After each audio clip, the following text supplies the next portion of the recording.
जय श्री राम दोस्तों।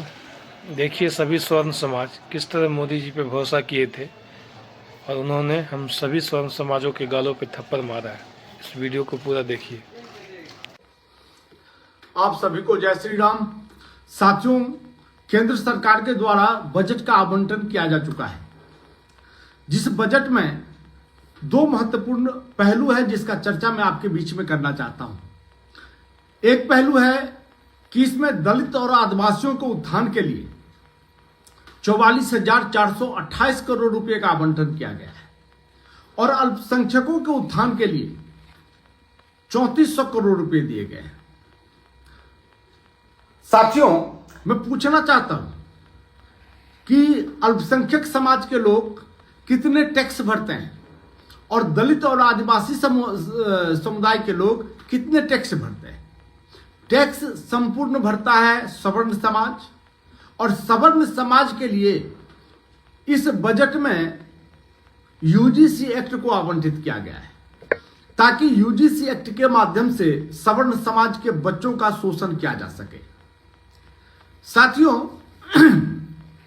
नरेंद्र मोदी जी यह सोचते हैं कि 100 साल पहले 150 साल पहले किसी सवर्ण ने किसी दलित का शोषण किया होगा और उस शोषण का बदला लेने के लिए इस तरह के घिनौने एक्ट को लाया जाए जिस घिनौने एक्ट के माध्यम से सवर्णों का शोषण किया जा सके। साथियों, मैं पूछना चाहता हूं नरेंद्र मोदी जी से, और मैं चुनौती देता हूं मोदी जी के विद्वत मंडली से, जो इतिहास के पन्नों से ढूंढ करके ऐसा एक भी दृष्टांत लाया जाए जिसके अंदर किसी सवर्ण ने, किसी ब्राह्मण ने, किसी राजपूत ने किसी दलित का शोषण किया हो। ऐसा आपको कहीं नहीं मिलेगा। अगर ऐसा मिलता, अगर सवर्ण समाज शोषक होते तो महर्षि वाल्मीकि नहीं बनते। अगर सवर्ण समाज शोषक होता तो राजा राम केवट को अपने बराबर का दर्जा नहीं देते। अगर सवर्ण समाज शोषक होता तो राजा राम सबड़ी के यहां जाकर के जूठे बैर नहीं खाते।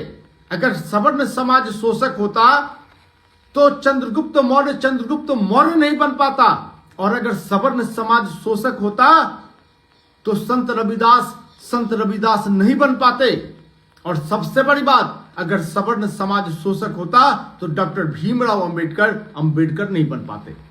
साथियों, सबसे बड़ी बात है कि सरकार ने एक मिथ्या आडंबर धारण कर लिया है अपने अंदर, जो सवर्ण समाज ने दलितों का शोषण किया। जो काम कांग्रेस नहीं कर पा रही थी वह काम नरेंद्र मोदी जी बड़ी बखूबी कर रहे हैं। मैं नरेंद्र मोदी जी से निवेदन करता हूं, अपने इस षड्यंत्रकारी और विघटनकारी नीति से बाज आइए और सवर्ण समाज को उसका हक और उसका अधिकार दीजिए, और स्वच्छंदता के साथ जीने के लिए उनको स्वतंत्र कीजिए। और उनके ऊपर जो आपने यह धाराएं लगा रखी हैं, SC ST act, UGC act, इसको इसी सत्र के अंदर समाप्त कीजिए मोदी जी। अगर आप ऐसा नहीं करेंगे तो अब सवर्ण समाज अपना रास्ता बनाएगा और उस रास्ते पर पुनः राष्ट्र को चला करके इस देश को हिंदू राष्ट्र बनाएगा।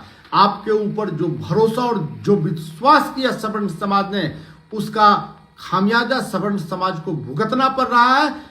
यही समाज, यही हिंदू समाज देश में एक बार गांधी पर विश्वास किया था तो गांधी ने देश को बांट दिया, और यही समाज, हिंदू समाज ने आप पर भरोसा किया तो आपने हिंदू समाज को बांट दिया। मोदी जी, अब समय आ गया है कि समाज आपके खिलाफ, आपके इस षड्यंत्र के खिलाफ सड़कों पे उतरेगा, और सड़क पर उतरकर फिर से एक रास्ता बनेगा जिस रास्ते के माध्यम से भारत को हिंदू राष्ट्र बनाया जा सके। जय हिंद, जय भारत, जय हिंदू राष्ट्र।